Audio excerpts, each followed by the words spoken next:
Good morning. Good morning. Morning.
All right, good morning.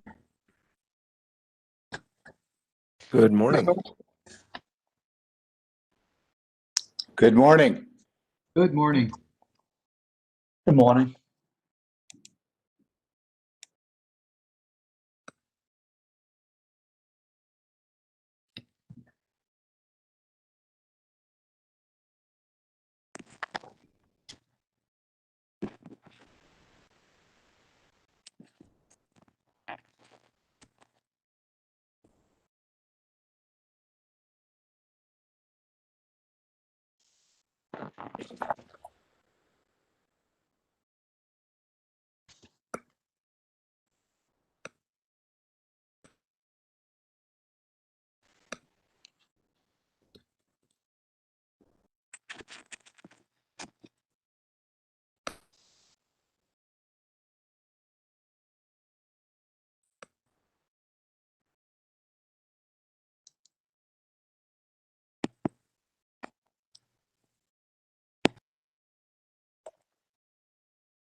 I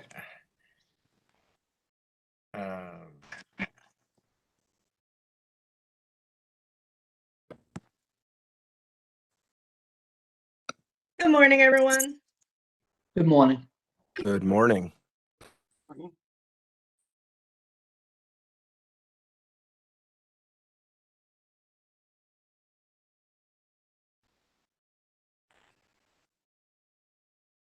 Maurice, can you hear me okay? I can hear you loud and clear. Okay. Or whatever.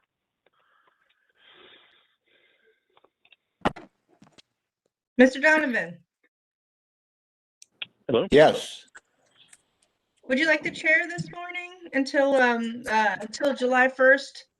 Or I guess chair this morning until July 1st,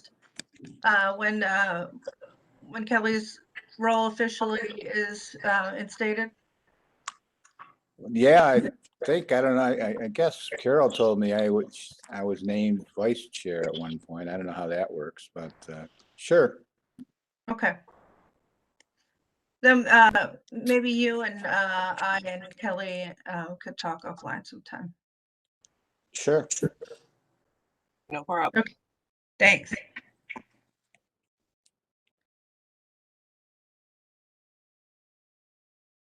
Mhm.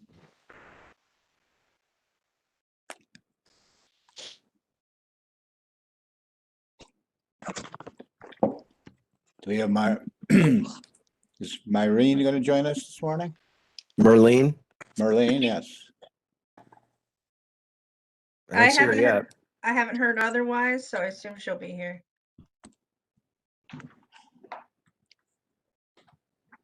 I'll swear in as well. Okay. And Maurice, you could give us a summary as we enter into the discussion phase. Absolutely. Just tell me when All and I will right. do it.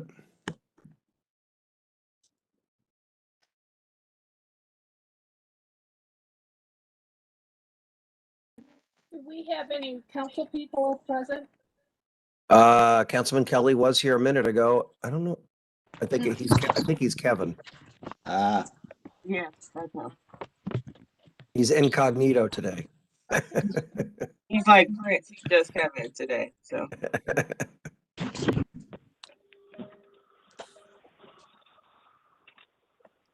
I don't see Lori Wagner yet. mm-hmm.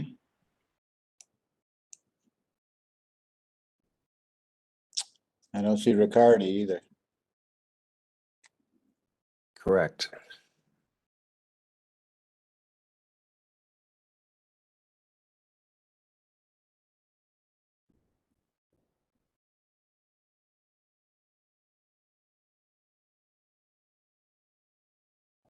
Pum, pum, pum, pum, pum, pum.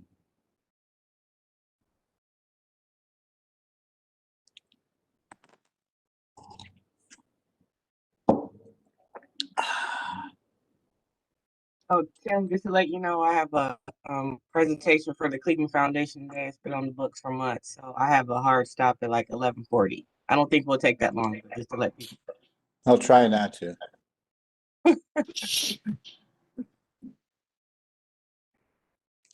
Famous last words. Yeah.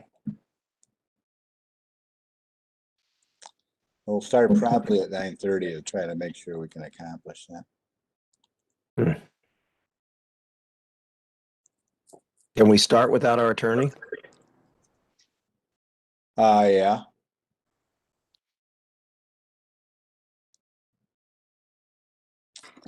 We'll need the legal standard though. We do have it. We do have a slide for that though, right, Maurice? She's here. Oh, there she is. And there's Marlene too. Perfect. Is she me? What? Is she me? Good morning. Yes, she is you. Okay. We see you. Good Oh, yeah. morning. Good morning. Morning. Well, we don't actually see you. We see your name, but Right. Tim, will you want to start with Kevin Kelly's case then, since he's present? Yeah, let's start with that case. Okay. He's our only council person present, right? He didn't say. so as far as I can see, yeah. I'm just double checking. Mr. Riccardi's on the call too? Oh, yep. Yes, he's joined. Mhm. Do we just have 3? Oh, 4. Okay. Yeah, we got 4.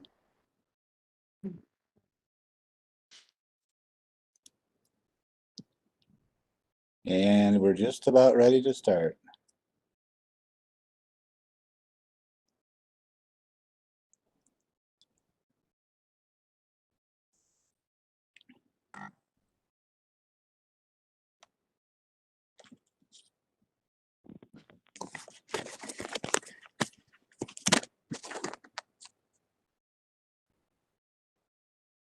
Good morning, everyone. Nick Rozakis here. I am on the books for today. I'm not sure if it's at 9:30 or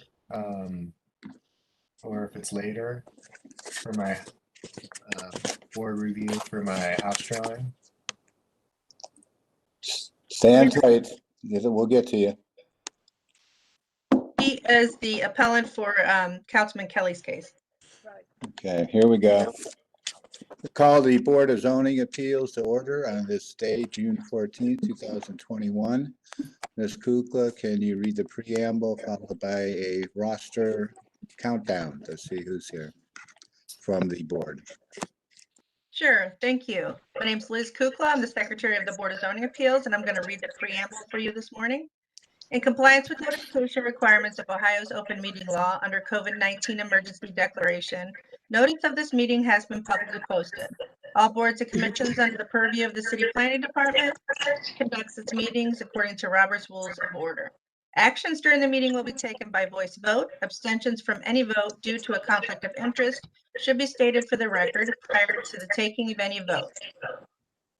In order to ensure that everyone participating in the meeting have the opportunity to be heard, we ask that you use the raise hand feature before asking a question or making a comment. The raise hand feature can be found in the participants panel on the desktop and mobile version and activated by clicking the hand icon. Please wait for the chair or facilitator to recognize you and be sure to select unmute and announce yourself before you speak. When finished speaking, please lower your hand by clicking on the raise hand icon again and mute your microphone. We will also be utilizing the chat feature to communicate with participants. The chat feature can be activated by clicking on the chat button located on the bottom of the WebEx screen. Please note that calling users can unmute by using *6. And I'd also like to point out that if we're getting some feedback, so if you're not speaking, please mute your microphone until called to speak. Thank you. All meeting activity is being recorded via the WebEx platform. These proceedings are also being live streamed via YouTube for public view. We have provided a link to the meeting for those who wish to speak on a particular case via our website and email. We've also received emails from those who have provided written comment on a particular matter. Now I will call the roll. Mr. Donovan, Here. Ms. Britt, Here. Ms. Faith, Here. Ms. Barnes. Ms. Barnes? She was here. Uh-oh, did we lose her? I see her listed in the chat. Ms. Barnes, here. Here. All right, unmute your microphone now. All right, Mr. Chairman, we have a quorum. thank you. There are no postponements or withdrawals to be considered. No, sir. Correct? Let us begin our program with Alana reading the first case. Thank you, Mr. Donovan. First case today with Councilman Kevin Kelly present. We're going to do calendar number 21-063. It's 08 Southfield Avenue. Nicholas Rozakis, owner, proposes to erect a 2-story single-family residence with a detached garage on a 5,000 square foot lot in an A1 one-family residential district. The owner appeals for relief from the strict application of the Cleveland Codified Ordinances as stated in the agenda and the public record. All right. Mr. Donovan, would you like me to swear people in, or are you going to do that, or? Yeah, I'm going to swear. I'll still swear them in. Okay, Would everyone for this case kindly raise your right hand if you're going to testify? I'm going to read a statement. It's going to be followed by a response from you saying, "I do," with your name. Ready? Do you swear or affirm that the testimony you're about to give is the whole truth and nothing but the truth? I do. Your name. Kevin Kelly. Okay. Anyone else? Nick? Is there anyone else going to testify besides Kevin Kelly? There was a Nicholas here earlier. I thought so. I see him on my screen, but I don't, Nicholas, are you here? Yes, I'm here. Well, you're supposed to be saying "I do" and your name. I do, Nicholas Rozakis. Sorry about that. Thank you. Anyone else? Hearing none, let's move to history. Thank you, Mr. Chairman. There's been no change in the zoning since 1929. I think that the most relevant information on this address is that in 2012, a permit was issued to demolish and replace a 1-story garage. And then in 2018, a permit was issued to demolish a 1.5-story residence and a garage on this property. And that's all that I have, Mr. Chairman.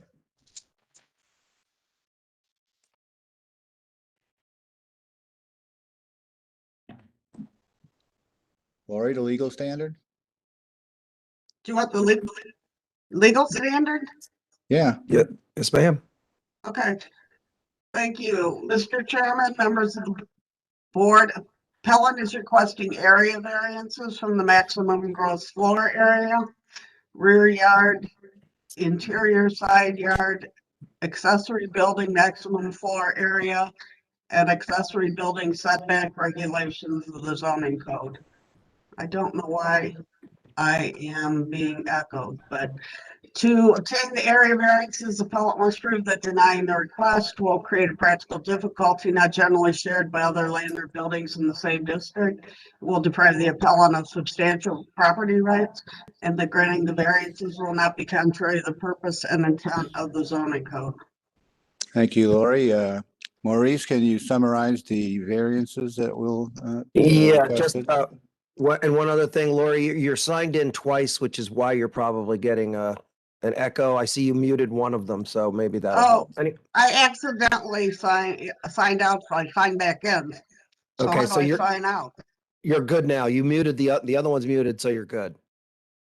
Yeah, but the next time I speak, it's going to do the same thing. Only if you unmute both of them. I only have one mute button. Oh, okay. Well, let's give it a shot. Maurice, give Yeah, us so I'm some- sorry. Yeah, so right now we're looking at 6 variances. One of them, the last one has already been taken care of, which is the city planning requirement. They've been to HDRS last week, I believe, and they moved to approve it with a couple of conditions. So the rest of the things, we're just doing a gross floor area variance, as Lori stated, a rear yard variance, which is another common variance that we grant. There are also the interior side yard variance and the accessory building maximum floor area. So the garage is a little bit bigger than it's allowed to by code. And those are the variances.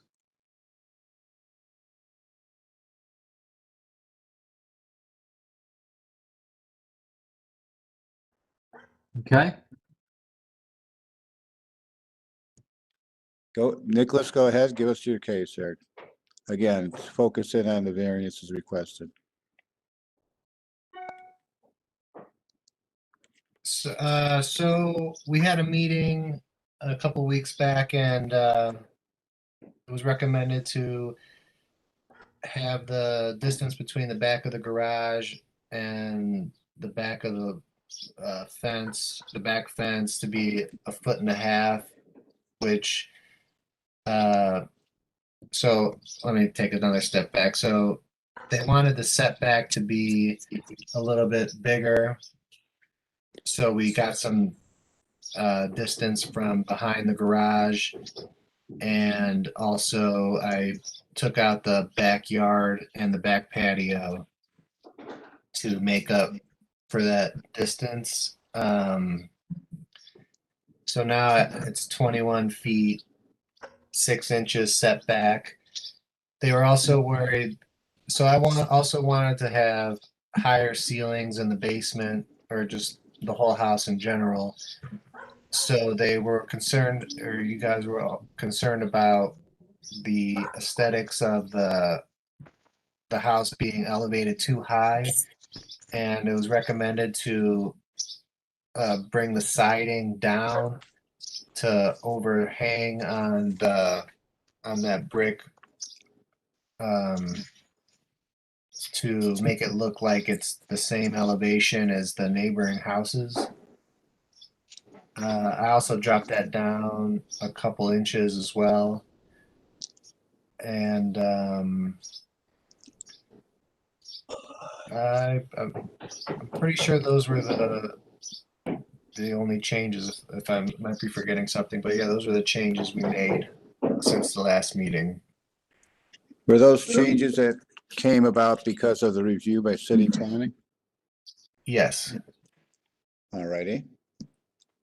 Is there anyone else who would like to testify on behalf of this? I believe we have Councilman Kelly. Besides the councilman, city planning, do you want, Maurice, Yes, is your testimony going to be that? Yes, our testimony would be consistent with HDRS moved for approval of this project, so we also support this project. I just have a question about the front yard setback, and maybe to Mr. Riccardi.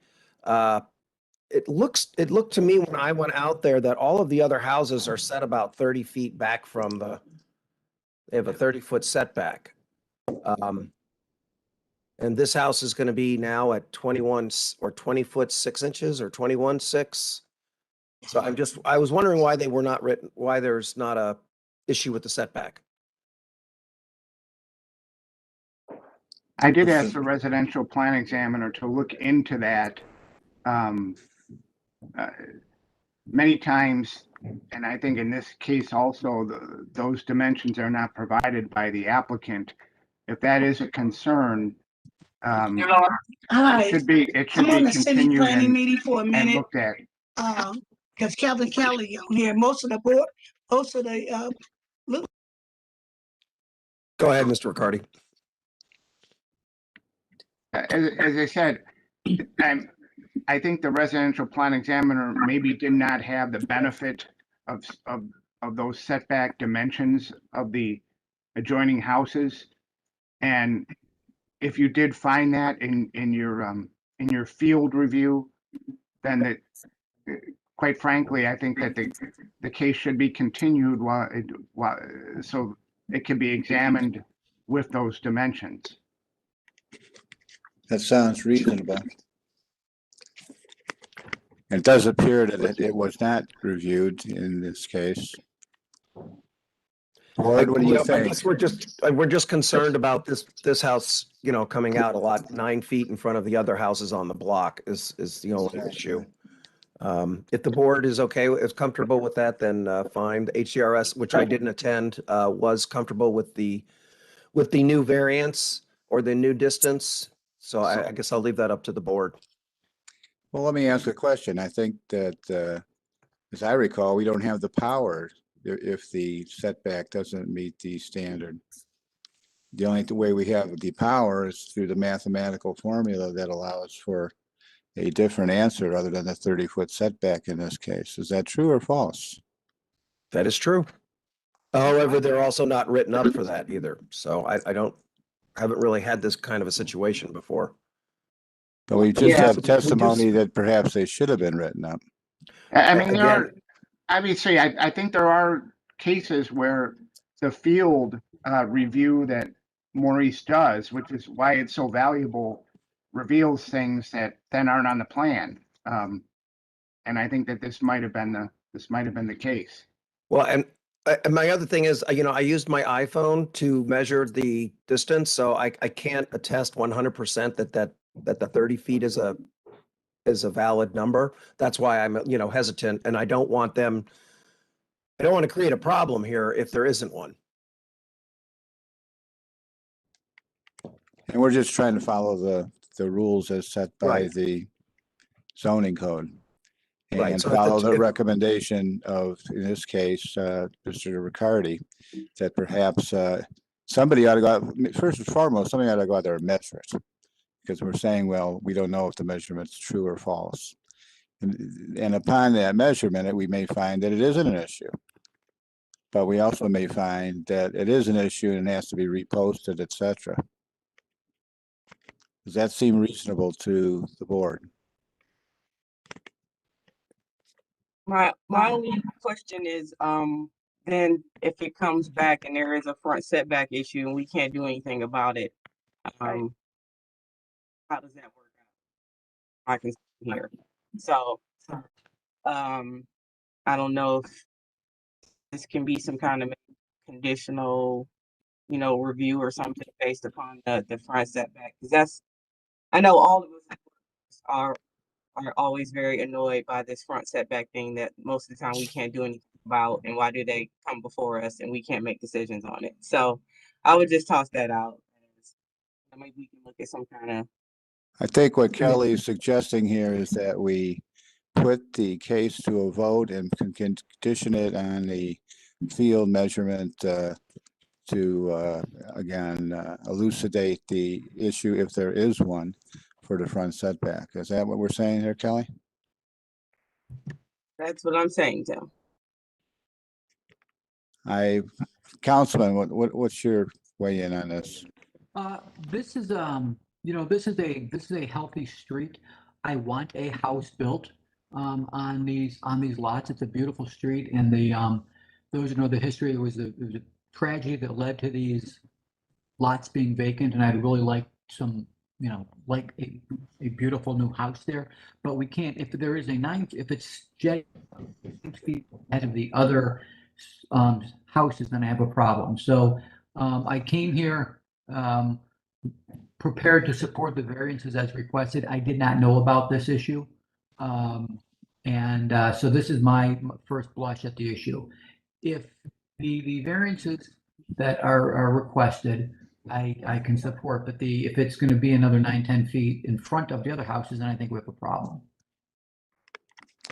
Okay. I have to say that that's exactly how the city feels, the same exact way. We're very excited to have a new house on this block. We are supportive of all the other variances, and that's the only issue that we have. And so if it turns out that my augmented reality on my iPhone was not working properly and it's only 20 feet, then I think then it's great. Then if you do that as when you ratify it, if we can figure out that it meets the other setbacks, then it would be fine. Yeah. And So by the I'm- way, the appellant also would have an opportunity, once we understand exactly what the mathematics are of this equation, to move that house some to try to fit into the regulated setback area. Mr. Chairman, Yes. this is Liz. The issue of the public notice, that's also an issue. We would need to notify neighbors that the front setback is a variance that the applicant would be requesting. So a postponement, the earliest I can get is June 28th, and that's 2 weeks. So just if we could probably ask Ms. Wagner if my interpretation is correct. Well, obviously, yes, if you determine that that this was written up incorrectly and another variance is needed, we would need to advertise to the public. Although it looks to me, based on what we know, that may be a variance that couldn't be granted. And perhaps Building and Housing and the applicant can look at the plan again in light of that. But you're correct, Ms. Kukla, it will need to be advertised again. I'm hearing like a two-step process here. One is some validation exactly of what the setback is. The understanding by the appellant of whatever position that leaves the project, whether or not there could be some shifting to try to meet the setback variance. And in doing so, to repost this and establish a new date for hearing. And I think I'd give more than 2 weeks, because we don't know what we're asking for at this point until we get out there. And the appellant has to get out there and do the field work because he's asking for the variance. Well, but if I can chime in for a quick second. Go ahead. Okay, and then I have to sign off. I also, I'm not in this business, but my understanding is that, the more time goes by, cost of materials goes up on a daily basis. I don't want to like push this outside of a construction season. If it's big to me, I mean, it seems like a yes, no question. Is there an issue with the set or not? If it's something that be quickly measured, then I think 2 weeks is fine. I don't want to, make this impossible for the appellant to get this done, because we do want this to happen, but just not at a 10-foot, jetting out 10 feet above the other's property. So I will leave this to the board's good discretion, and I will help out. I do need to sign off at this point. So either way, I'm good, but we do want to move this forward in the most efficient way possible, but also being, constant responsible of our, the knowledge that this setback issue is fresh, is one of first impression to me right now. So If I could suggest a resolution for, at least for the timing, I'll try and do it again. we will add that to the notice of nonconformance, and when we're back in 2 weeks, if the appellant's dimensions show that it lines up with the other houses, then it simply won't be an issue then. But at least in terms of it will be added for the public notice, and I think that'll solve the problem of it getting on again as quick as possible. All right. Ms. Kukla, you say that we have an opening 2 weeks from today. Board, would we vote to postpone the case till that time? Mr. Chairman, Mr. Rozakis did have his hand raised. I don't know if he had an additional comment. Okay, Mr. Rozakis? Yes, thank you. So if I remember correctly, I'm pretty sure that it is 30 feet. And just a quick question. Is it the setback based on the neighboring houses or all the houses on the street? And then also I wanted just to mention also that I did want to make my driveway bigger in the back. So I got rid of the patio and I got a lot of room back there. So I feel like it would be pretty easy for me to just push the whole house back as far as I would need to go I'm not sure 9 feet, but there is room there to just push it back. Well, good. That'll make the postponement worthwhile. I still have on the plate here, board, looking for a motion to postpone it for 2 weeks to allow this kind of thinking and measuring to take place. Hopefully it all fits in, and when it comes back to us, again, I don't see it being a very long session if we can get that done. Mr. Donovan, could I ask a question of the appellant, please? Sure, go ahead. Yeah, Mr. Rozakis, are you working with an architect on your plans for this, or is there someone that can help you work with the dimensions to make the changes? Yes, I have someone helping me make the revisions. Okay. I would suggest that when you come back in 2 weeks, perhaps you have them come along with you.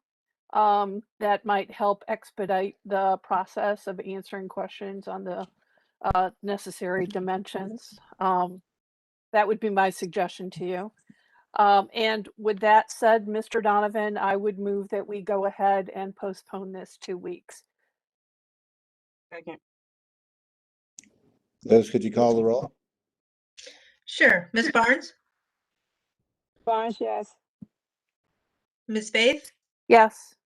Ms. Britt, Yes. Mr. Donovan. Yes. Calendar 21-63 is postponed to June 28th. A new notice will go out notifying neighbors as well as the applicant. All right, thank you. We'll see you in 2 weeks. Thank you, everyone. Thank you. Thank you. Alana, next case. All right. Calendar number 21-074 at 2016 Hancock Avenue. BZ Installers LLC owner proposes to construct a new L-shaped 2-story home adjacent to an existing garage on a parcel located in a C3 semi-industry district. The owner appeals for relief from the strict application of the Cleveland Codified Ordinances as stated in the agenda and the public record. Well, everyone for this case that's going to testify, please raise your right hand. I'm going to read a statement, and afterwards I'm looking for a response of I do with your name. Do you swear or affirm that the testimony you're about to give is the whole truth and nothing but the truth? I do. Ryan Skavnicki. Any others? Anyone else? Last call. History. Thank you, Mr. Chairman. There's been no change in the zoning since 1929. It remains in the industrial district. I didn't find any records in our Building and Housing Records Administration office. There are no variances on file, and the only thing I found in our more recent history is that in 2009, there was an invoice assessed or a fee assessed to the property to cover the board up fees on that site. And that's all that I have, Mr. Chairman. Legal standard. Thank you, Mr. Chair, members of the board. Appellant is requesting area variances from the rear yard and side yard regulations of the zoning code. To obtain the area variances, appellant must prove that denying the request will create a practical difficulty not generally shared by other land or buildings in the same district, will deprive the appellant of substantial property rights, and that granting the variances will not be contrary to the purpose and intent of the zoning code. Thank you. Maurice, a summary of what you're looking at here? Yeah, so we have 3 variances on this case. I will point out that the third variance, the last one for city planning, that has already occurred. They went to and received the Housing Design Review Subcommittee approval. So number 3 is taken care of. The first one is a rear yard variance. They're required to have a 20-foot rear yard, and they are proposing 13-foot 8. The second variance is a side yard variance. They are proposing 4'7", and they're required to have 7 feet. Okay. And those are the variances. Thank you very much, Maurice. Let us begin the review of the case. Appellant, go ahead, it's your stage. Hello? Sure. Hi. I'm Ryan. I'm representing BZ Installers in this case. I wanted to tell you all a little bit about the project and the variances we are seeking in order to gain some insight as to what we were thinking on the design end and that we would like your approval to complete. So this is the site plan as it exists. We do have some changes to the site plan that we have been making. This is current and was sent with the package, but if you'll go to the next slide, please. Sure. Thank you. This is the existing conditions. The BZ Installers purchased this double wide lot in, I think it was just after 2009, and have begun to work on this site. It's a very difficult site for reasons you'll see if you'll go to the next slide, please.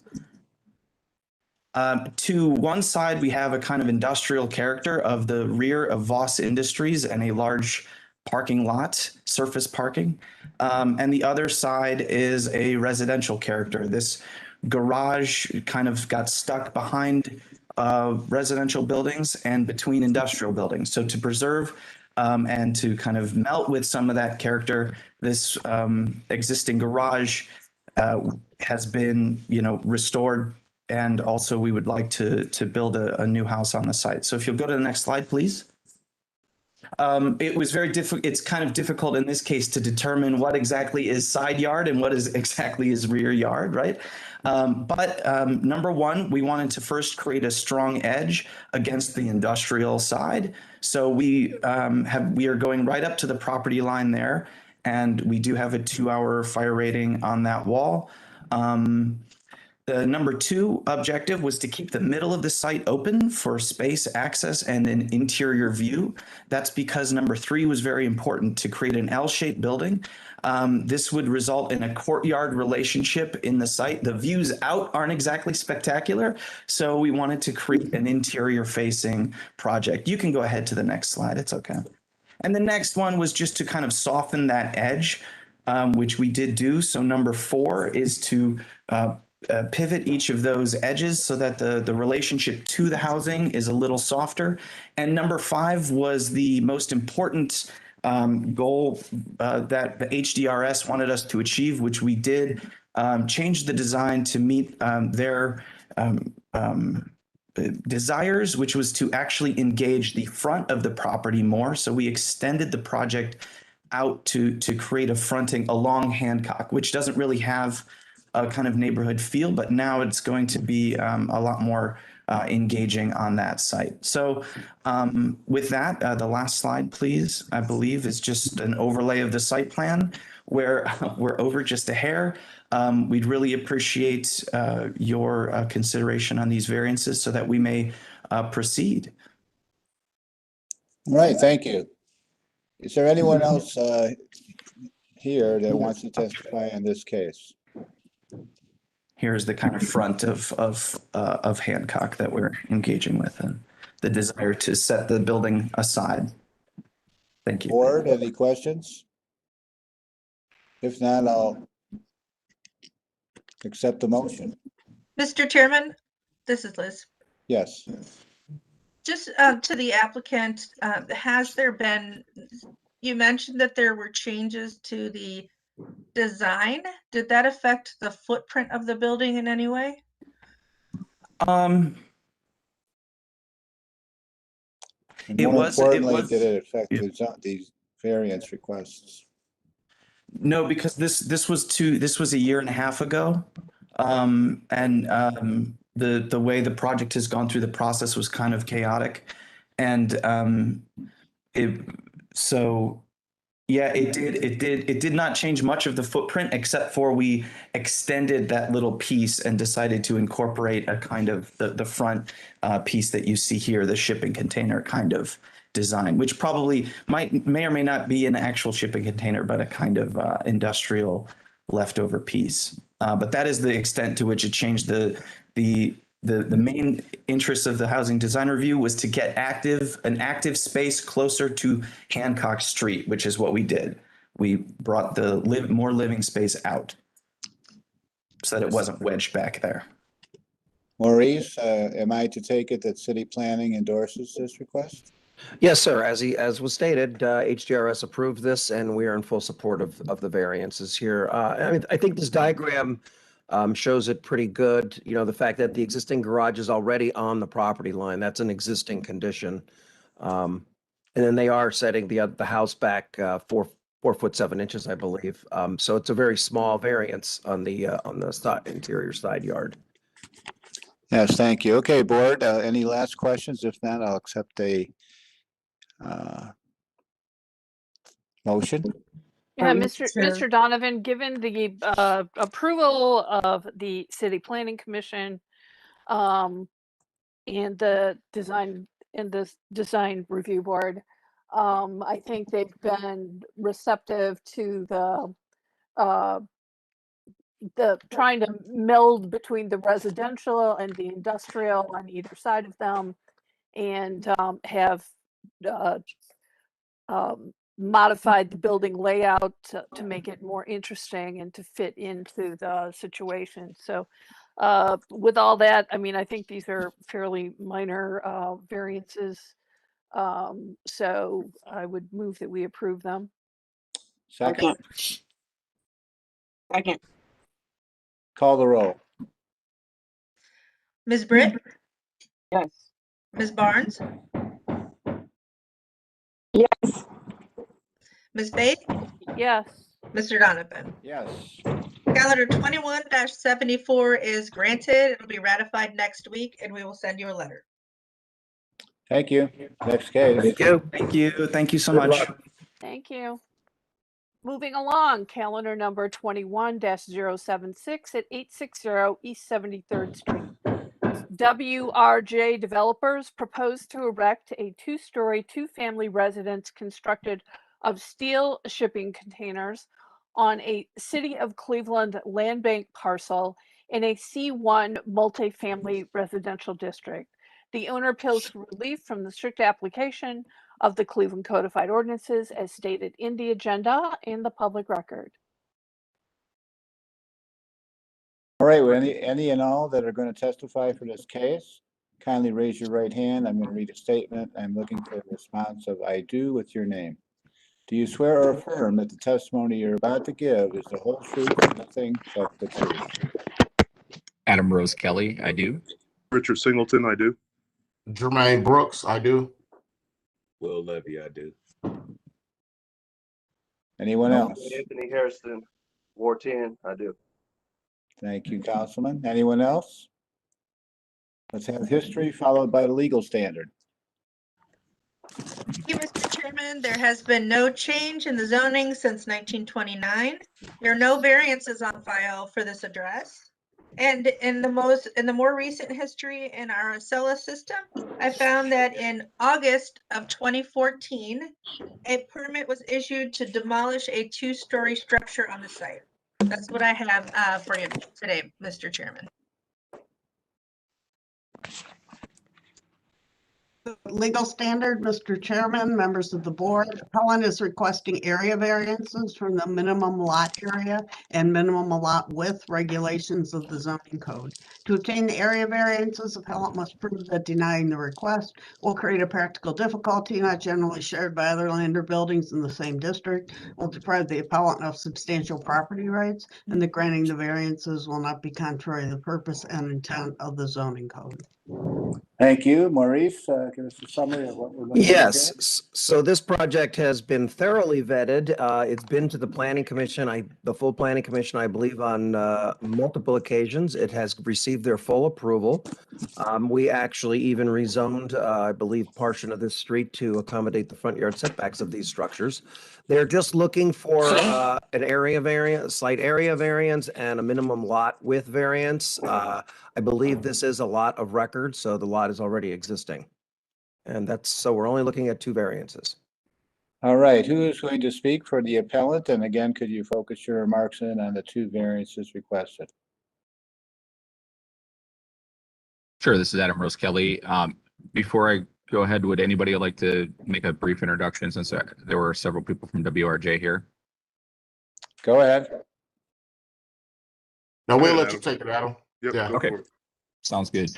Yeah, so as mentioned, this is a shipping container project. It has already received approval from the Planning Commission, as well as local design review. This particular lot that we're looking at, located at 860 East 73rd, is composed of 6 shipping containers. I guess a large part of the design intent for the entire project and the entire street is to fit within the context that's here. So you can see on this corner, we've actually softened the corner by providing a lower structure than is typical. I'll also make a couple of notes about the adjacent properties directly across the street. We actually have a larger property. It's also a duplex, and is roughly 2,600 square feet. So it's quite a bit bigger than what we're proposing. What we're proposing here on the corner lot, this is the intersection of Detour and 73rd. It's 960 square feet roughly per floor. So times 2, that's 1,920 square feet. So I think this is well within the average size of house / duplex on this street. The reason for the variance requirement is because we are proposing a duplex, which does require a larger size lot. Typically, however, I think we're well within the context of what's within this neighborhood already. Just looking at the overall street, we're proposing currently 8 different duplex / triplexes. So we've got 4 duplexes and 4 triplexes on the street, and that's what we're showing here in this street view. And you can flip to the next slide. This is just a straight on shot of the front. There was actually a variance, I'm sorry, not a variance, but a change in legislation for the front yard setback. So that was actually reduced as of January to a 7-foot front yard setback, and we're currently showing an 11-foot 6-inch setback. So again, well within the context. You can go to the next slide, and you can just kind of flip through these somewhat slowly. We're showing a carport in the backyard. That's from Detour, looking at the side with a small cantilever in the back. And just a staircase to get to the 2nd floor unit. And that's just looking at the overall neighborhood, the master plan that we had proposed a while back. The plan actually is going to change. A number of these lots are going to get flip-flopped for various reasons, but the corner lot is still the same. You can go to the next slide. And again, the bottom right there is the lot that we're looking at. You can go to the next slide. These slides make me feel cold. Yeah, I was like, I'm offended by the snow, but the renderings were completed in the winter, so sorry about that. That was my mood at the time. The site plan here just shows the various setbacks that we are providing. It's obviously a little bit small there on the south. We're providing a 5-foot side yard setback. To the north, we're providing an 11-foot side yard setback. To the front, an 11-foot 6. And the rear yard setback is 38 feet 6 inches. So again, if you look at the site plans of the various projects in the neighborhood, and actually I meant to include those within this slideshow, you'll see, I think that our building footprint is, relatively speaking, pretty close to those others in the neighborhood. That's all I have. If there are any questions, I'm happy to answer them. And that's all. Thank you. Board, any questions? Again, I think the requests are pretty standard in this particular case. If there are no, go ahead, Alana. I was just going to say, I don't really have any questions. I think it's a good looking project. I'm anxious to hear from Councilman Harrison. All right, Councilman. Thank you, board. You know, when I come here, I always feel at home. You all are one of my favorites. But again, thank you for having us. This is an exciting project that we are anxiously waiting to see come together in the neighborhood. This is the first of many houses to be built within that 72nd to 76th block, on top of a new multi-family units that are coming on 72nd. So this is the first piece that this group will be starting as we move to enhance and revitalize the area of St. Clair Superior. And so I thank the developers for reaching out to me early on. And we began this process by partnering with Amigos Foundation, a neighborhood that's been around for decades, that many of you know.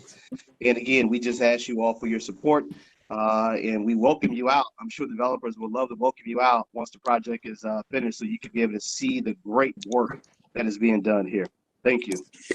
Thank you, Councilman. Board, any questions, follow up? I'm ready to make a motion. Please do.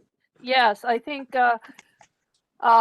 given the overwhelming support of the city planning and the local design review committee, the council person, Councilman Hairston, I think this is a great looking project. A lot of effort has been made to accommodate it into the neighborhood.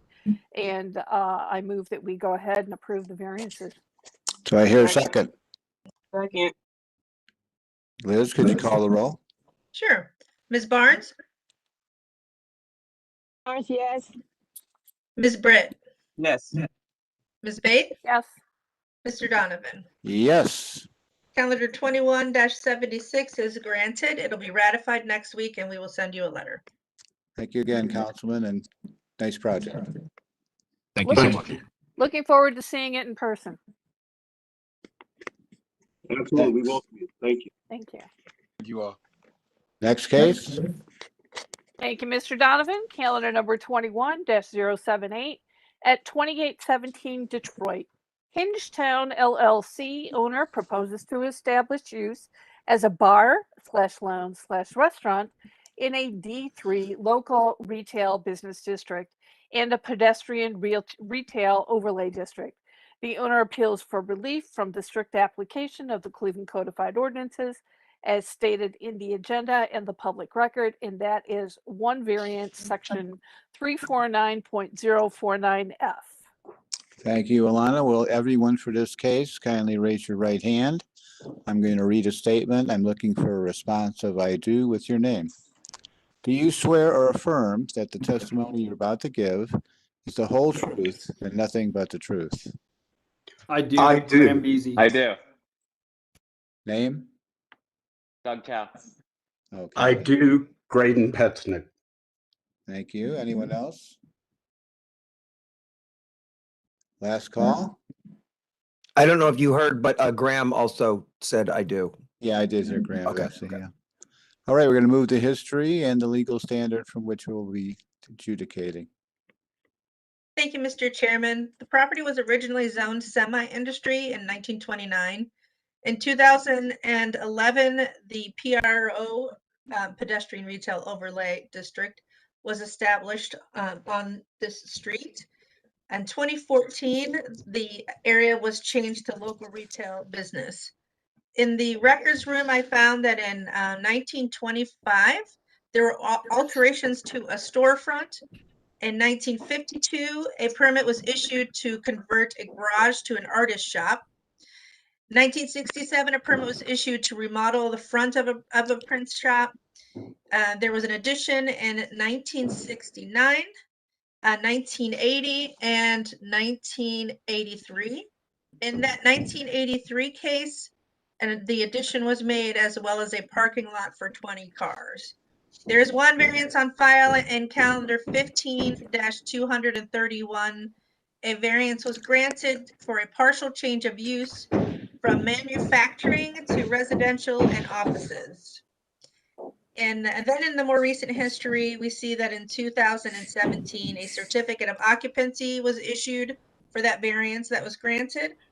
And 2017, there was a selective demolition to remove one story of the southwest wing. And then in this year, March of this year, there were facade alterations and improvements for a future tenant. And that's all that I have, Mr. Chairman. Thank you. Legal standard? Mr. Chair, members of the board, appellant is requesting an area variance from the off-street parking regulations of the zoning code. To obtain the area variance, appellant must prove that denying the request will create a practical difficulty not generally shared by other land or buildings in the same district, will deprive the appellant of substantial property rights, and the granting the variance will not be contrary to the purpose and intent of the zoning code. Thank you, Lori. Maurice, can you focus us in on what the variances requested are? Yeah, so we only have one variance on this project. When they just are required, there's a parking reduction down to 24 spaces due to the pedestrian retail overlay district. And they are proposing no parking for this project. And that is the variance they are seeking. All right, who will be the spokesman?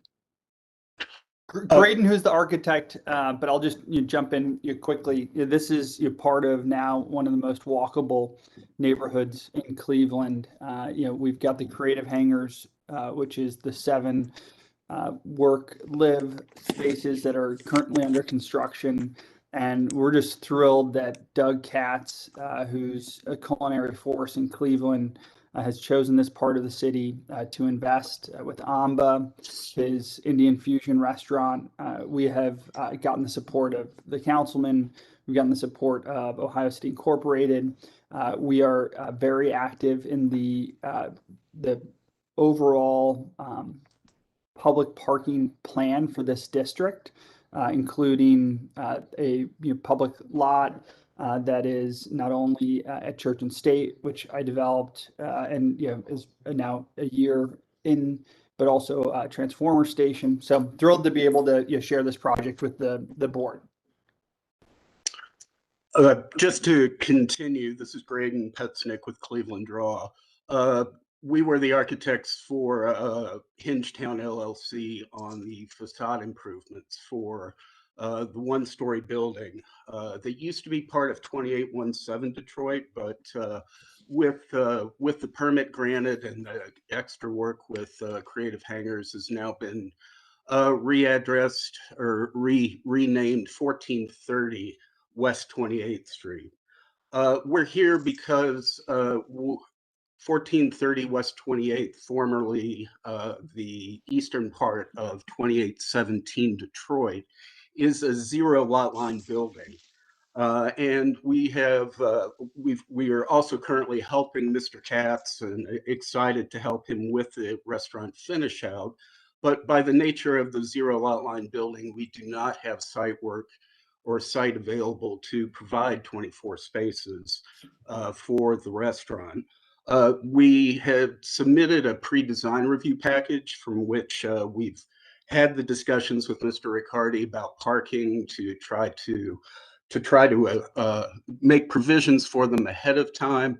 And as Graham was saying, we're very fortunate to be in a district that is pedestrian oriented. The improvements on West 28th for bicycling have also helped with the public parking improvements, not only that Hingetown LLC has done for Church and State, but also the Transformer Station. We also did, which is on the screen right now, an informal parking study within a 500-foot radius of the front door for the restaurant. We did this on draft day and counted the spaces that were available to anybody who would come to Amba that would not engage a private parking service or who live in the neighborhood and have already dedicated parking lots or off-street parking. We came up with, for the evening hours that this restaurant will be open, over 200 spaces available on the street, and plus the extra spaces that are included in Mr. Veazey's Church and State project, as well as the Transformer Station.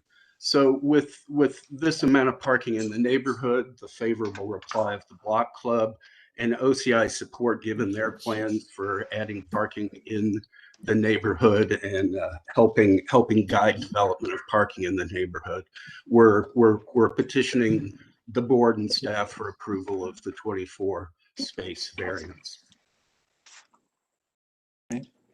Of those spaces that you count out, are some of those dedicated to other established uses, be it residential or commercial? The space, this was an informal walkabout, and they are only street parking that is listed on the curb. They're not dedicated. If they were signed as being dedicated to a particular use or loading, they were not included. If they were included as being available after business hours, which some of the ones closer to West 25th are, they were included because they would be available at the operational hours of the restaurant. But no, like the parking directly across the street is fully dedicated to that building and its residents and the people that go there. All right. Anyone else want to testify on this case? If not, board, any questions? I have none. Then I I'll have- entertain. I Go have ahead. no questions. I just have a comment that I think with the RTA's Next Gen, which launched yesterday, the frequency of the rapid transit on West 25th is going to help alleviate the traffic in that area. So with that, I'll make a motion. Given the approval of city planning, Ohio City Incorporated, the neighborhood block club in the area. I think this is an exciting project. I distinctly remember the Artist Enclave when that case was before us. That's going to be right next door. So I think that's this only is going to enhance that that project as well. So I move that we go ahead and approve this variance. Is there a second? A second. Just one question before we leave. Is there any documentation on that, albeit a, in-house survey of available parking spaces? If so, could we include that with the documentation for this case as a favor here? Certainly. The slide is the documentation, but feel free, if I can help in any way, please contact me. All right, we have a motion and a second. Call the roll. Ms. Barnes? Yes, yes, Ms. Ms. Britt? Barnes is yes. Thank Yes. you. Ms. Britt? Ms. Faith? Yes. Mr. Donovan? Yes. Calendar 21-78 is granted. It'll be ratified next week and we will send you a letter. Thank you. Thank you for very your much. service. Good Thank luck. you. Appreciate it. Look. Looking Thank forward you to so much. seeing it. Yeah, thank We're you. excited to be there. Yeah, thank you. Next. Mr. Donovan, we have calendar number 21-080 at 19001 Nottingham Road. I don't know if the councilman is still with us. This is Ward 10, Councilman Harrison's project again. NB Cleveland LLC owner proposes to construct a 6,300 square foot retail furniture showroom building, parking and driveway improvements on consolidated lots located in a C1 general retail business district. The owner appeals for relief from the strict application of the Cleveland Codified Ordinances as stated in the agenda and the public record. Thank you. Will everyone for this case that is going to testify, please raise your right hand. Again, I'm going to read a statement. I'm looking for a response of I do with your name. Do you swear or affirm that the testimony you're about to give is the whole truth and nothing but the truth? I do, Matt Plesnick. Anyone else? Councilman Anthony Harrison, Ward 10, I do. All right, anyone else? Hearing none, we move to history and the legal standard. Thank you, Mr. Chairman. The property was originally zoned semi-industry in 1929. It was changed to general retail in 1964. In the records room, I found that in 1957, an addition was made to a funeral home on the site. And another addition was made in 59 and as well as 1970. There is one variance case on file in calendar 16, -250 A variance was granted to construct a new showroom garage for a contractor's business with outdoor storage. And I see that that resolution is on the screen. There were no conditions for this variance, Mr. Chairman. And then this year, March of this year, a permit was issued to demolish a one-story structure on the site. And that's all that I have, Mr. Chairman. The legal standard, Mr. Chair, members of the board, appellant is requesting an area variance from the driveway regulations of the zoning code. To obtain the area variance, appellant must prove that denying the request will create a practical difficulty not generally shared by other land buildings in the Lake District, will deprive the appellant of substantial property rights, and the granting the variance will not be contrary to the purpose and intent of the zoning code. Could somebody mute your microphone here? You're bleeding in. Yeah, it was Marion Gartner. I muted her microphone. All right. Maurice, while you're here, remind us, summarize us of the variance issues that we will need Right. to review. So we really effectively have one variance here, which is the fact that the driveway that they're proposing, which is, I shouldn't say proposing, an existing condition, is too close to the property line. I would also like to point out with this, they are in the process of working through design review. I believe tomorrow they have their final local design review committee meeting. The applicant is aware of the fact that we normally don't look at these before design review of approval, but they wanted to move forward with this to get this expedited. And we have no problem with this, with them moving forward, so. All right, who is going to speak for the appellant on the issue, on the one request? I will. My name's Matt Plesnick from Cleveland Draw Architecture, the owner's architect. Go ahead. So as you could see, this is our existing site plan. You could see the building that's shown there, I believe, has been demolished.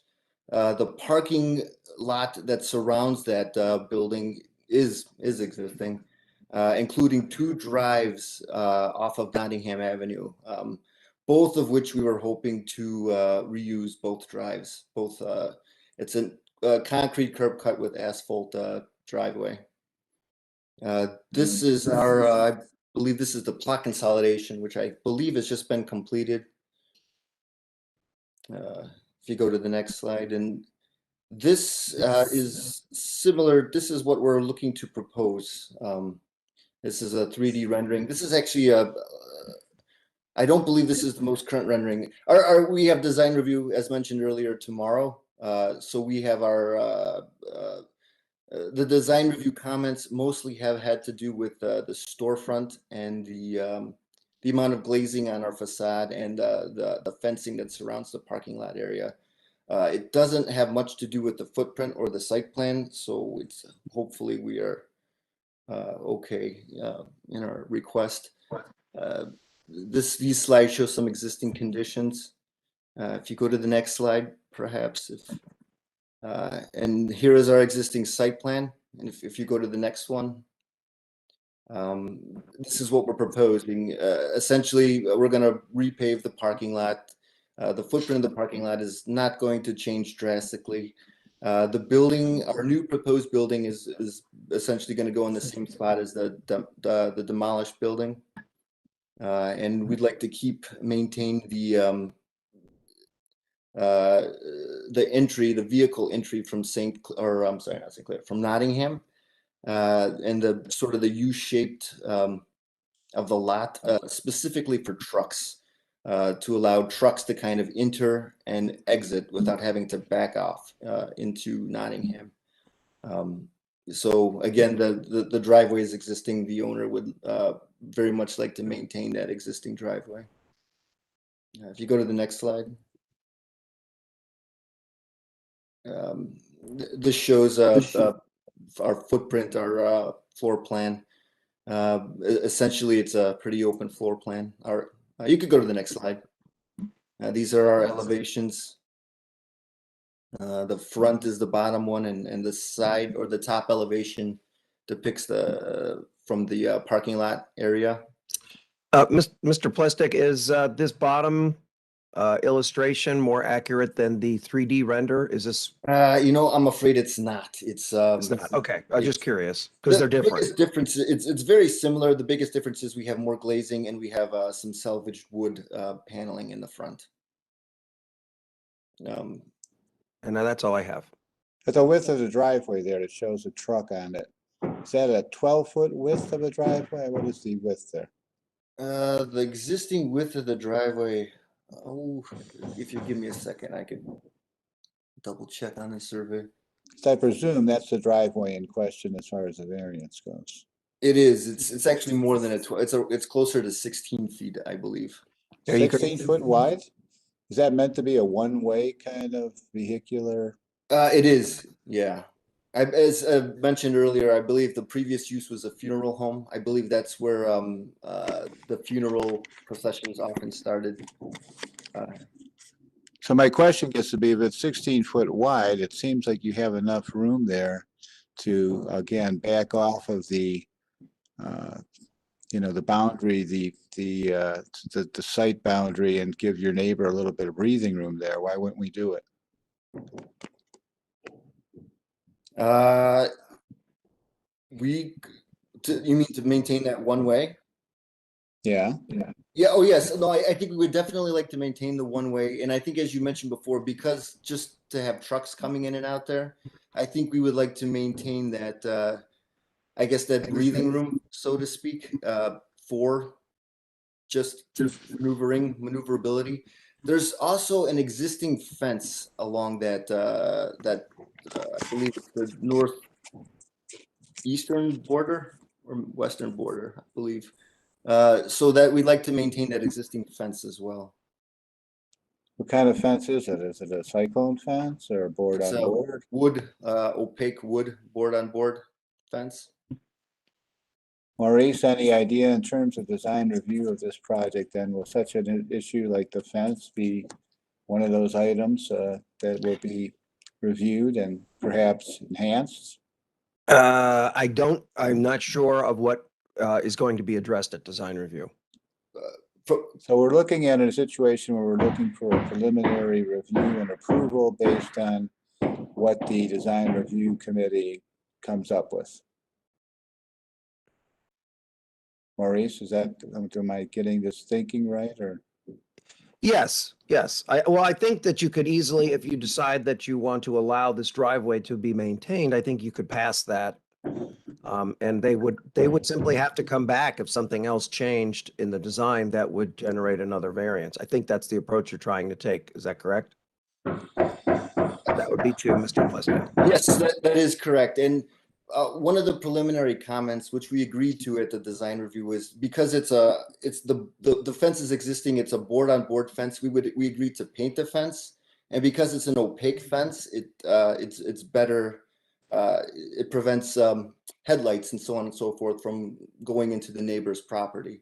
So the side fences, I think, were okay. The front fence, I think they would like to see more transparent, which is. And one other, just wanted to confirm something. This house here is also gone, correct? Is it the house to the left? Yes, correct. Yeah. So there is no house on this property here. There isn't, and I believe actually the owner may be in the process of purchasing that property. I don't know that that is for sure or not, but I believe he's interested. All right, board, any last questions? If not, I'll entertain a motion. I don't have any questions. I was just saying I don't have. I think we had the councilman on. Is he still Councilman, with us? would you, please, I'm sorry. Yes, please, Councilman, weigh in. Not a problem. Thank you again, board, for allowing me to speak. As we've heard, this property has been a number of things along this corridor, and the last thing operation that was there was the funeral home, and they started off on the parking lot that is to the right of the property, went around and came out on the left side. So that has always been the function of the site. And yes, the house to the left going north has been demolished. And the owner is, as soon as the property finishes the foreclosure process, in that whole piece, the owner will be making an application to purchase a lot. He is working with the Development Corporation and my office to do that. And the daycare that is the daycare / office building that's further north are very important. Actually, they've been working together on how to secure the lot and maintain it, et cetera. A Piece of Cleveland operates 2 other facilities / Nature's Beauty Tree Service within Ward 10. So they are a vested business. He actually has a property just south of this one on Furwood, not even 4 blocks away from this site here. He is committed to this community. We are committed to supporting him. What he brings here is something that we have not seen along the strip in quite some time. You know, you had a woodworking shop that he was years ago. They've since closed their doors for quite some time. And the type of attraction and the type of interest that this place will bring to this community is very, very much needed. If you recall, about 2 months ago when I was here for the Red Walters meat market that you all approved for the parking variance, and we talked about some other businesses that will be coming online, this is one of them. We are on a mission to bring back this neighborhood in Nottingham Villages, and this really is one of those. Thank you, Councilman. Again, board, any last questions? All righty. Again, board, any last questions? Or if not, I'll entertain a motion. Mr. Chair, I move that we approve number 21-080, noting that they are going to design review tomorrow. So if any further issues pop up, they will have to BZA. All right. Do I have a second? I would second that. Any discussion? If not, Liz, call the roll. Ms. Barnes. Barnes, yes. Ms. Faith. Yes. Ms. Britt. Yes. Mr. Donovan. Yes. Calendar 21-80 is granted pending any notes from the Design Review Committee, and then it will be ratified. We'll send you a letter. Thank you, Pellet. Good luck. Thank you very much. Thank you, Councilman. Thank you. Take care. What's next? We have calendar number 21-081 at 10717 Lorraine.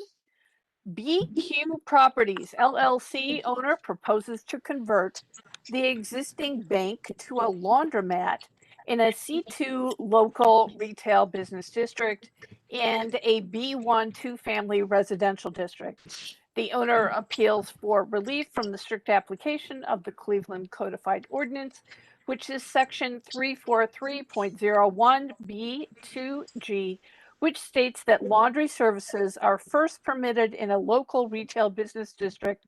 Part of the building is located in a two-family residential district. Thank you, Filed May Alana. 10, 2021. Thank Thank you. you. Anyone that's going to testify for this case, kindly raise your right hand. I'll make a statement looking for a response of I do with your name. Do you swear or affirm that the testimony you're about to give is the whole truth and nothing but the truth? This is Art Morris. I do. Bobby Kasim, I do. Anyone else? Hearing none, we move to history and the legal standard. Thank you, Mr. Chairman. The property was originally zoned general retail in 1929, and it was changed to local retail in 1992. Of course, that is just speaking to the portion that is not located in the two-family district. Mr. Chairman, there are no variances on file for this address, and in the more recent history, we find that in 2000, August of that year, there was a new bank structure erected on the address with trash enclosure. And then, Mr. Chairman, we see later in 2000 there was a permit to demolish an existing building on that site. I believe that those are supposed to be changed, showing that there was a demolished building and then a bank building erected after that. Then we see that there was signage, permit issued for signage. And then in 2002, a permit was issued to renovate 913 square feet of the space for First Merit Bank. And then 2003, there was another a permit for signage, a double-faced sign on the property. In 2017, a permit was issued to install a new access control vestibule. And then again in 2020, a permit was issued to install one illuminated projecting sign. That's all that I have, Mr. Chairman. The Well- legal standard, Mr. Chair, members of the board, appellant is requesting a use variance. To obtain the use variance, appellant must prove that denying the request will result in an unnecessary hardship particular to the property, such that there will be no economically feasible use of the property without the variance, will deprive the appellant of substantial property rights, and the granting the variance will not be contrary to the purpose and intent of the zoning code. All right, Maurice, summarize what the issue is here for us. Yeah, so I've brought up this zoning slide for the area just to point out why we're actually here about this one. The variance is because really we have a split zoned parcel, which probably occurred as the result of a lot consolidation. And so that's all we're looking at today. All right, who's going to speak for the appellant? If I could speak, this is Art Morris. Please lead us on. The property was purchased by Bobby for the use of his laundromat in the space that used to be the bank. And the vacant adjacent tenant is still vacant, and he'll be looking for some sort of business tenant at some point down the road. But the issue we ran into, as was just mentioned, is the split zoning, and we're running into that now. This was an existing building used as a bank, and I'm not sure how it got built without some sort of a conditional zoning in the first place, but this is what we're running into now. It's just trying to clear it up.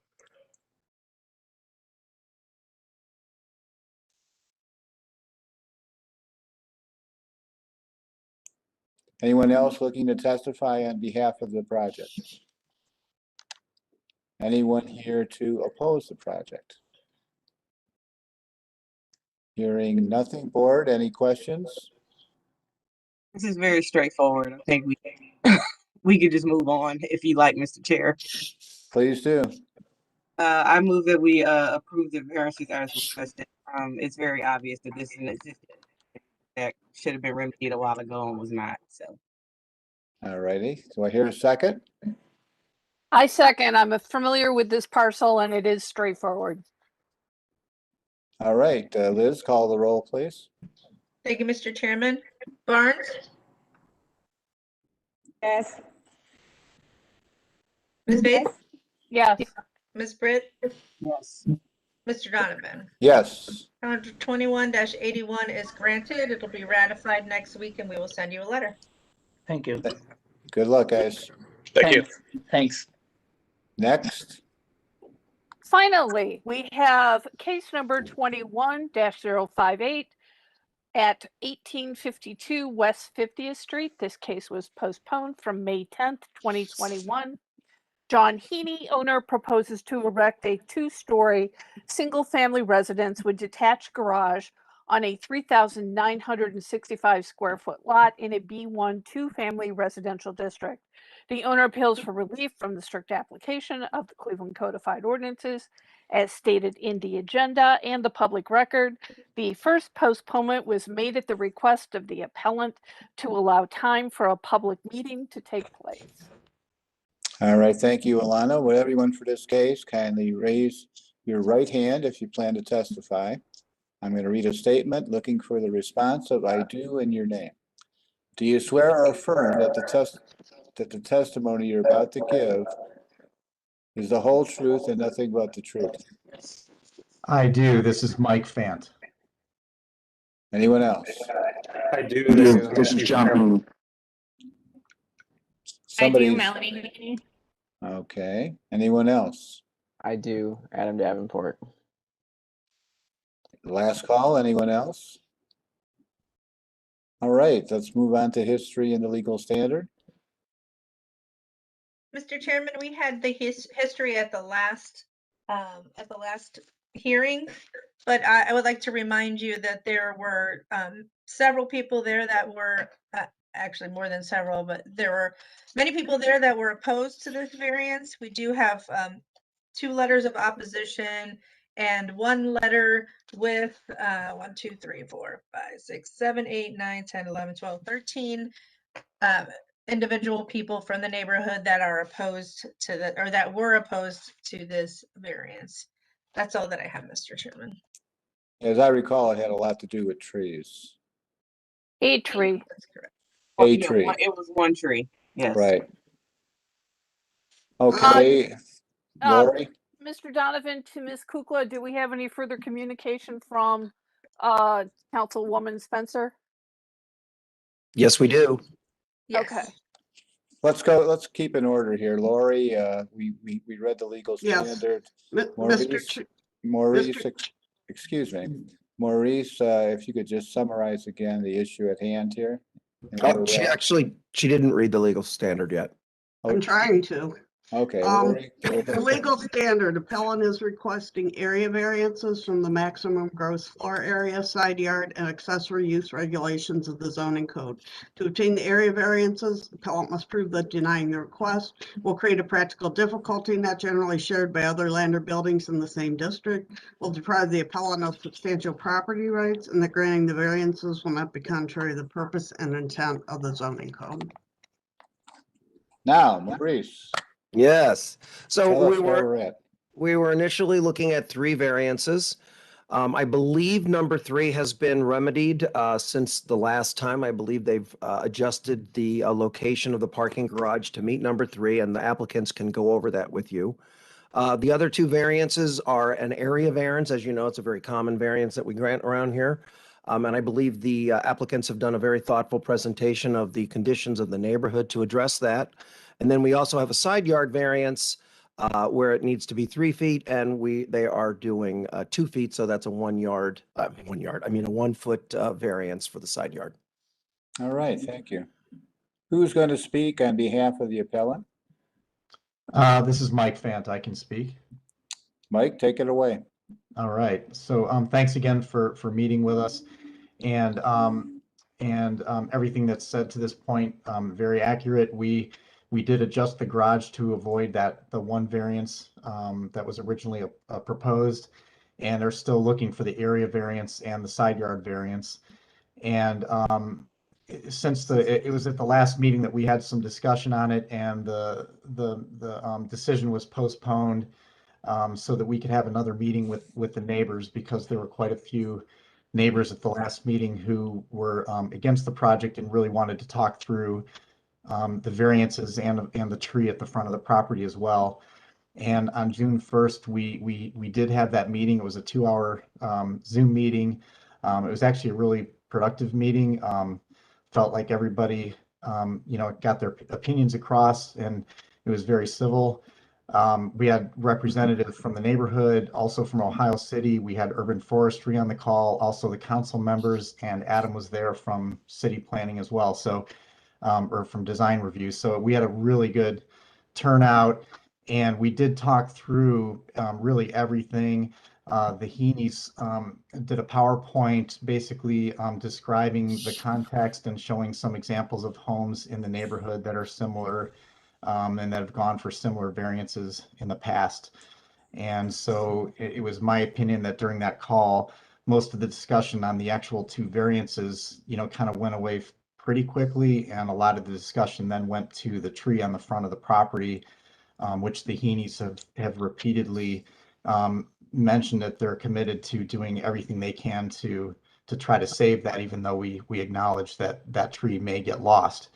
And I think I wasn't at this meeting, but even since the June 1st meeting, the Heaneys did meet with Jennifer Kipp 1 more time on the property just to kind of review some of those options. So again, I think, the Heaneys have made every attempt to do what they can to show the neighborhood that they're really committed to being good neighbors and doing everything they can to to support, what they've stated. So that's where we're at today. I'm still going for those two variances, and I don't really have anything else to add to that unless John or Melanie want to add something to that. John, Melanie? Yes, this is John.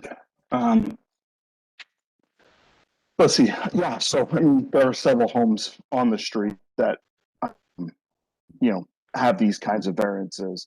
The average home is 22 feet on 30-foot lots between Franklin and Bridge. The average home is 22 feet wide and 49 feet long. So our footprint is very similar at 20 feet and 51 feet. It's just we're finishing an attic. Again, no change, but that's what took us over the square footage component. So and then we want to be 1 foot closer to the line so that we can make sure but there's 25 feet from the next house. So again, we thought that was pretty reasonable. That way we're also more than 10 feet from our neighbor to the south, because our neighbor to the south is less than 3 feet from our property line. So that's why we proposed that. I have met with Jennifer Kipp. I'm still working towards a tree plan, which again is not related to these variances, but we're still working hard to preserve the tree lawn.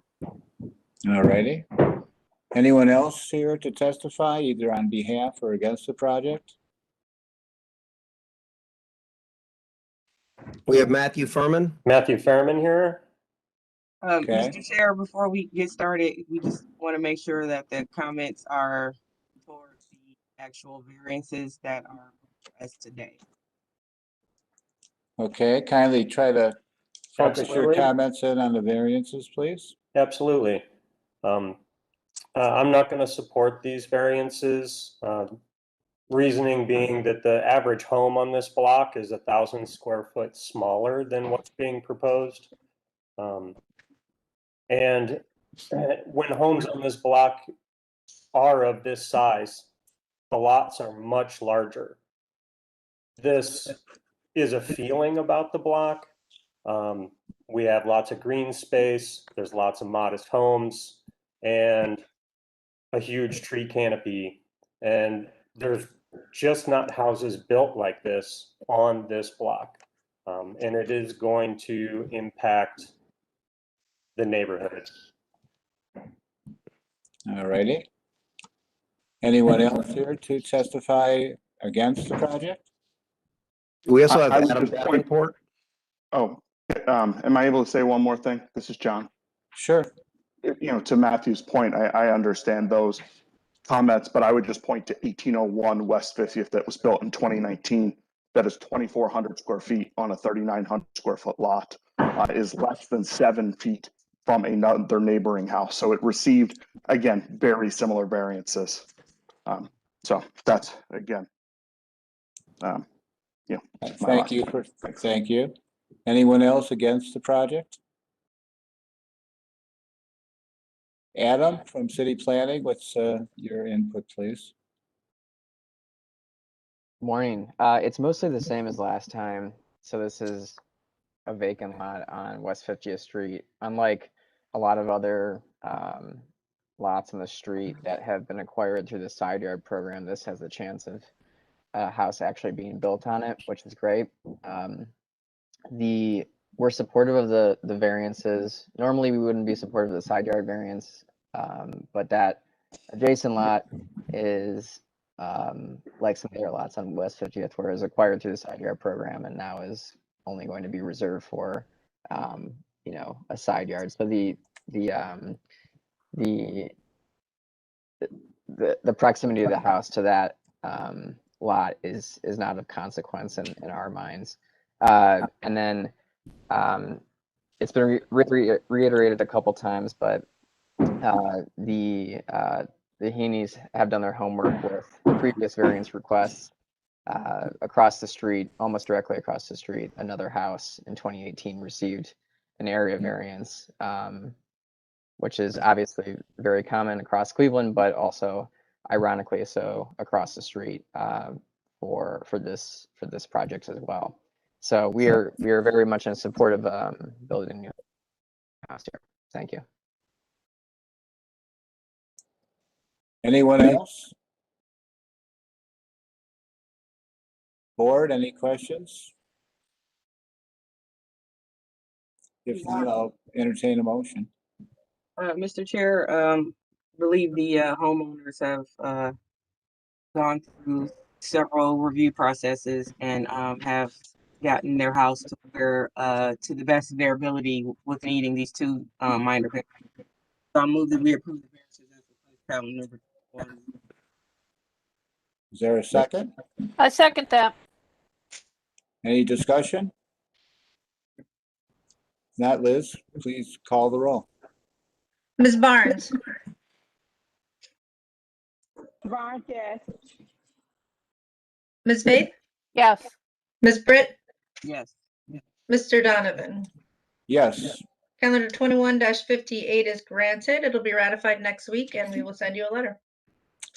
thank you, Thank you very parents. much. Thank Have a good you, morning. neighbors, for weighing in. Thank you. Any last? There's no That other- was our last case. Mr. Donovan, we can move to old business. Let's move.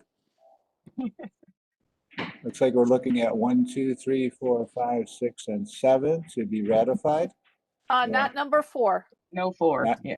Oh, sorry about that. 1, 2, 3, 5, 6, 7. Do I have a Without motion to objection. ratify? Without objection? Without objection. Okay, Marlene? Marlene, without objection? Without objection, Sam. All righty. Liz, you want to tell us what the last two calendar you're numbers fine. are? Mr. Chairman, calendar number, I'll start with 18-159. It's a request for affirmation. This would be their 5th affirmation, the last one being ratified or permitted in November of last year. Of course, the applicants are stating that the current pandemic, they have yet to receive permits and they need more time for that. Do you think they're moving forward on this case, or? Yes, I do believe so in this case. I mean, the firm itself seems to always be one that continues to make progress. Mhm. I'd Yeah, say BRC does. let's give it another chance, but tell them that we're running out of patience here and we'd like them to get the thing started. That would be my All right. recommendation. I agree. Without objection. Without Without objection. objection. All right. The other one? Then calendar number Without 17 objection. Oh, thank you, Ms. Barnes. Sorry about that, Mr. Donovan. Sure, Then that's the fine. next one is calendar number 17-83. So this has been ratified many times since 2017. We did send them a letter at the beginning of 2020 stating that this would be their last affirmation. And then after that, we did grant one more because of the issue with COVID. So the appellant is now asking for an 8th affirmation, again stating that COVID has put a stall on pulling the permits and that they expect a fall 2021 execution. All right. What does everyone think of this request? I think everyone is having issues right now. I think just paperwork and processes have all stalled a lot, particularly in the building world. So I'm okay with this affirmation for this time. All righty. I would be fine with giving them a little more grace, but that's going to be it. All righty. Anyone, Marlene, any comment? The rest of the board. I mean, call it a day.